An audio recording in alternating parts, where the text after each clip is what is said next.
Salut tout le monde, c'est Magic Expliqué, j'espère que vous allez bien, j'espère aussi que vous avez passé de bonnes vacances et une bonne rentrée pour ceux qui l'ont déjà faite. Alors aujourd'hui, on va voir une manipulation de cartes, ça s'appelle l'éventail. Vous allez voir, c'est un mouvement qui est assez esthétique, mais qui reste assez compliqué à réaliser. Donc on va tout de suite passer à une courte séquence de démonstration du mouvement et ensuite à ses explications. Allez, c'est parti!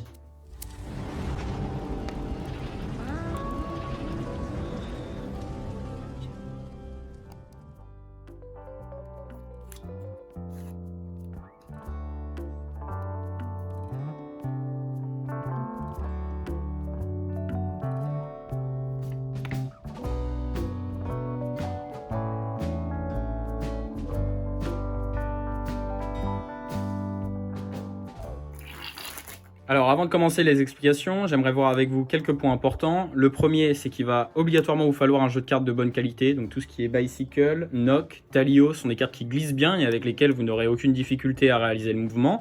Mais dès lors où vous allez avoir des cartes qui glissent pas tellement, ça va tout de suite devenir très compliqué, voire impossible de faire un bel éventail. Ou même si on y arrive, il y aura certaines irrégularités dans l'espacement des cartes et c'est pas ce qu'on recherche.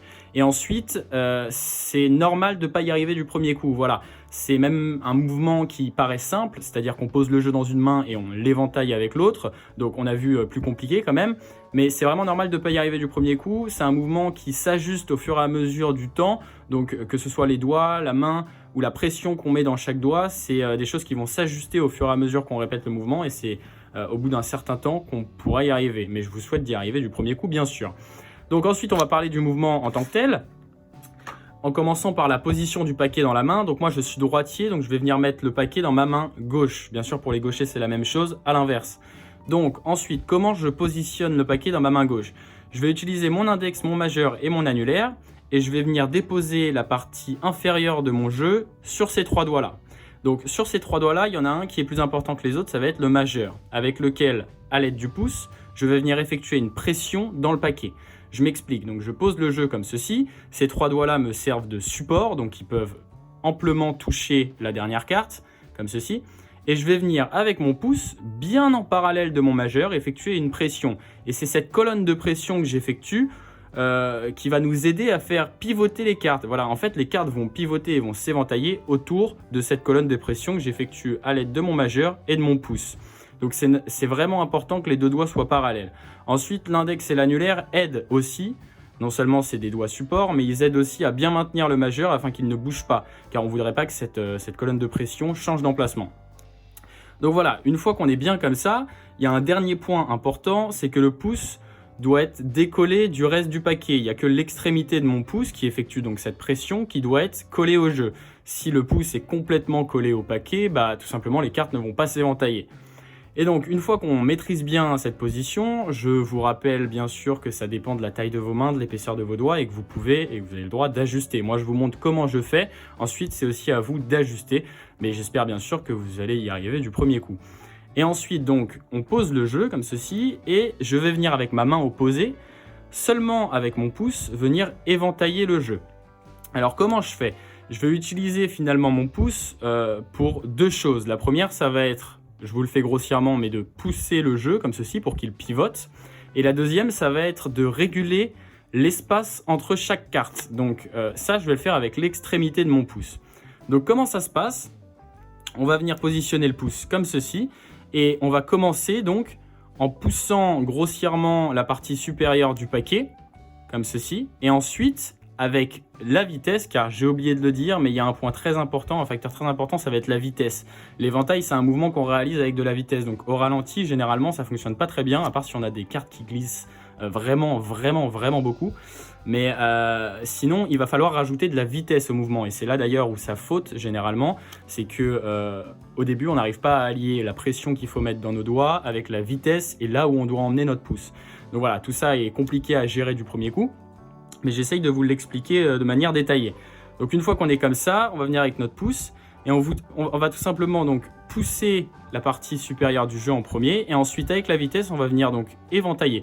Donc là, j'y arrive pas parce que je le fais au ralenti, mais normalement, le pouce commence bien parallèle à la tranche du jeu parce que y a aucune carte d'éventailler, donc c'est normal, et devrait terminer car normalement on pousse donc toute la partie supérieure. Vous voyez, notre pouce commence à s'aplatir sur le paquet et ensuite donc on devrait terminer le mouvement avec le pouce bien droit sur la dernière carte.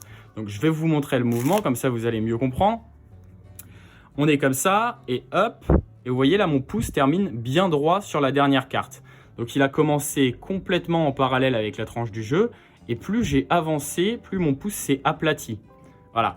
Et c'est là où ça va devenir compliqué, c'est allier un bon mouvement de ce pouce qui va venir éventailler le jeu, avec non seulement la vitesse, et en plus la pression qu'on maintient donc avec notre pouce et notre majeur. Voilà, et vous avez bien vu là que ces trois doigts-là servent de doigts support, même qu'à la fin, je peux en parler, on peut même rajouter l'auriculaire pour servir de support, comme ceci.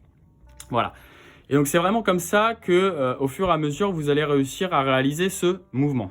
Ensuite, il y a une petite astuce pour réaliser ce mouvement plus facilement. Ça va être donc, une fois le jeu en position support, comme ceci, de décaler dans un premier temps le paquet, de mettre la tranche en biais, comme ceci. Ce qui nous épargne la première étape, qui, je vous le rappelle, doit être dans la continuité du mouvement et donc avec de la vitesse, ce qui rend la chose compliquée. Cette première étape qui était donc de décaler la partie supérieure du jeu. Bah là, vous n'avez plus à faire ça. Vous n'avez plus qu'à poser votre pouce sur la tranche, à essayer d'éventailler le paquet, ce qui vous facilite le travail d'apprentissage.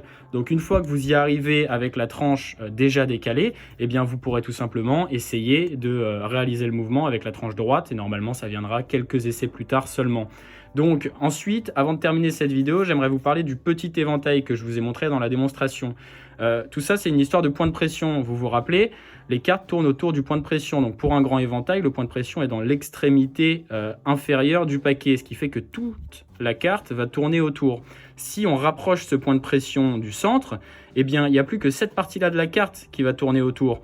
Et celle-là va tourner dans l'autre sens. Enfin, dans le même sens, mais elle va aussi tourner, ce qui fait que ça va faire un éventail centré sur lui-même et donc un petit éventail. Donc c'est un peu plus compliqué que le grand, mais dans les faits c'est exactement la même chose.